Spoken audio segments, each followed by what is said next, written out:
Granny கிட்ட அப்புறம் பேசிக்கலாம், நீ மேல வா. அவ கூப்பிடுறால, போய் என்னன்னு கேளு. போ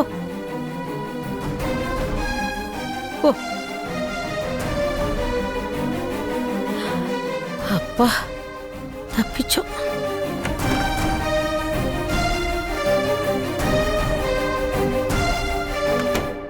ரேணு, உன்கிட்ட ஒரு ஹெல்ப் கேட்பேன், நீ தப்பா நினைச்சுக்காம செய்யணும். சொல்லுங்க மேடம். எனக்கு அம்மாவை பக்கத்துல இருந்து பாத்துக்கணும் தான் ஆசை. ஆனா எனக்கு ஆபீஸ் ஒர்க் இருக்கு, நான் அவசரமா கிளம்பி போக வேண்டியது இருக்கு. அம்மாவை பாத்துக்கிறதுக்கு ஒரு கேர்டேக்கர் அரேஞ்ச் பண்ணிருக்கோம். பட் அவங்களால நாளைக்கு தான் வர முடியுமா? ஸோ அவங்க வர வரைக்கும் நீ தான் அம்மா கூட இருந்து பாத்துக்கணும். எதுக்கானோ ரேணுக்கு ஏன் சிரமம் கொடுக்குற?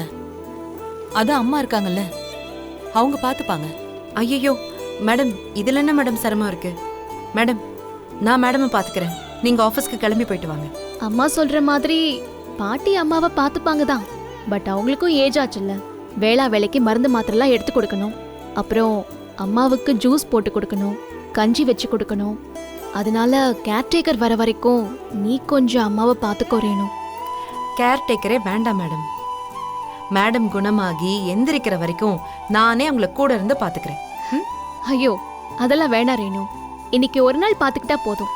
அதெல்லாம் இல்ல, மேடமை நான் தான் பாத்துப்பேன். நீங்க அந்த கேர்டேக்கரை வர வேண்டான்னு ஃபோன் பண்ணி சொல்லிடுங்க. ரேணு, உனக்கு ரொம்ப கஷ்டமா இருக்கும். இன்னைக்கு மட்டும் நீ கூட இருந்தனா போதும். மேடம், நீங்க எதுவுமே சொல்லக்கூடாது. நீங்க நல்லா எழுந்து நடமாடுற வரைக்கும் நான் உங்க கூட தான் இருப்பேன். ரொம்ப தேங்க்ஸ் ரேணு. உன்னோட நல்ல மனசு புரிஞ்சுக்காம நான் அன்னைக்கு உன்கிட்ட ரொம்ப கடுமையா பேசிட்டேன். உன் மனசுல எதுவும் வச்சுக்காத. சச்சா, நான் அதெல்லாம் அப்பவே மறந்துட்டேன். நீங்க எதுக்கும் வரி பண்ணிக்காதீங்க. நீங்க ஆபீஸ் போயிட்டு வாங்க, நான் மேடமை பாத்துக்கிறேன். மா, சின்ன குழந்தை மாதிரி அடம் பிடிக்காம நல்லா சாப்பிடணும், சரியா? சரியானோ. ஏதாவது தேவைப்பட்டா உடனே எனக்கு கால் பண்ணுங்க, நான் ஓடி வந்துருவேன். அதான் ரேணு இருக்காளே, நீ கவலைப்படாம போவானு. சரிம்மா. சரி ரேணு, டேப்லெட்ஸ்லாம் இதுக்குள்ள இருக்கு. எது எது எப்ப கொடுக்கணும்னு கிளியரா நோட் பண்ணி வச்சிருக்கேன். நீ பார்த்து எடுத்து கொடுத்துரு. சரிங்க மேடம். சரி, ஓகே. முக்கியமான விஷயம், அம்மாவை எப்படியாவது சாப்பிட வச்சிரு. நான் பாத்துக்கிறேன் மேடம். சரி, ஓகே, நான் கிளம்புறேன். பாய்மா.